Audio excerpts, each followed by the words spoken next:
C'était leur printemps, c'était leur espoir. Les Tunisiennes ont cru particulièrement fort à leur révolution. Mais 2 ans après, c'est en résistance qu'elles ont dû entrer.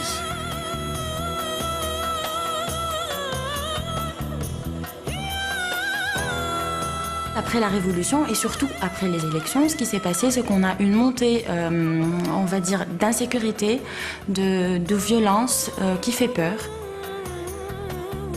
La volonté est de nous faire taire et de nous faire rester chez nous. Je continue à sortir, mais avec un tout petit peu la peur au ventre. C'est la femme qui tient la Tunisie, c'est les femmes qui sont là, qui travaillent, qui sont courageuses, qui sont bosseuses, travailleuses, qui sont vraiment courageuses. C'est un moment historique très pertinent, très important, et il faut absolument qu'on ne rate pas cette occasion historique où il faut dire non, halte. Nous avons des acquis, nous avons plus de 50 ans de liberté de la femme et du statut du code du statut de la femme, etc. Donc on dit stop à cette ingérence sur les libertés personnelles. On dit stop.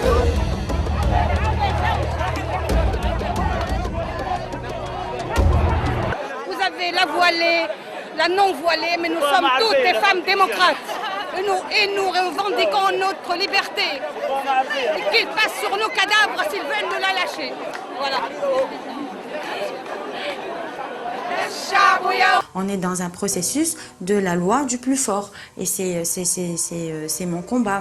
Pour moi, ça ne devrait pas exister. La loi de la jungle, c'est pas comme ça. Chacun de nous est libre de faire ce qu'il veut. Dans notre religion, il n'y a pas d'intermédiaire entre Dieu et l'être humain. Donc personne n'a à me dire comment je dois me conduire, comment je dois m'habiller, comment je dois faire pour aller au paradis. Aller au paradis, je sais comment y aller. Donc j'attends ce conseil de personne.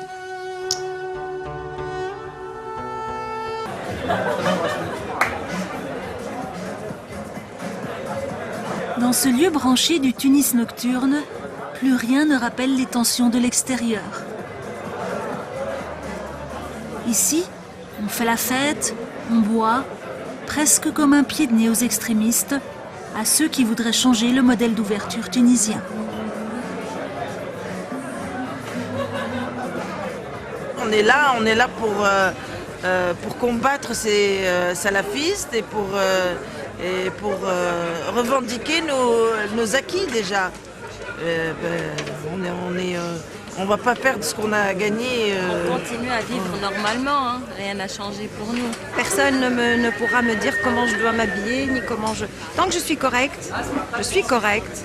Je sais comment il faut que je m'habille, je respecte les occasions, les endroits. Personne n'a de leçons à me donner, je pense. Hein. Je ne me laisserai pas faire et on est beaucoup de femmes dans... On ne va pas se laisser faire, hein. Il n'y a pas de raison, on est là. On ne va pas se laisser faire, jamais de la vie. Mais vivre comme avant, pour ces femmes de Tunis, ce n'est déjà plus tout à fait possible.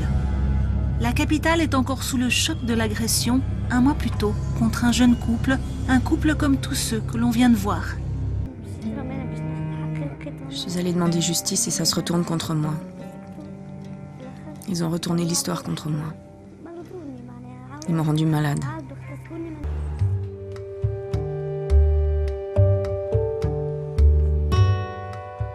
Dans sa famille, Salwa était la première à porter le voile, en 2004 déjà, bravant les interdictions sous le régime Ben Ali.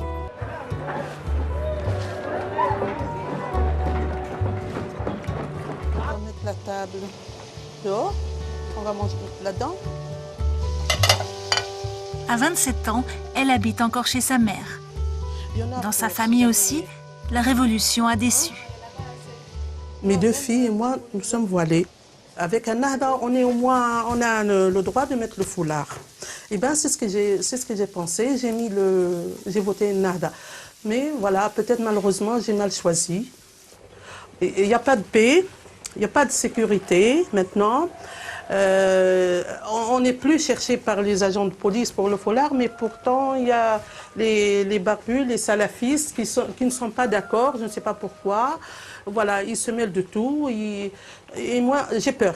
Finalement j'ai peur, oui, sortir le soir ou voir mes filles sortir le soir, avant, j'avais pas peur. Je me bats pour un État laïque. Et quand je dis laïque, c'est la séparation entre l'État et la religion. La religion est personnelle, l'État, c'est pour tous. On va devoir passer par des années noires et qu'on va devoir batailler, mais je suis certaine que dans 10 ans, dans 20 ans, dans 30 ans, on va gagner.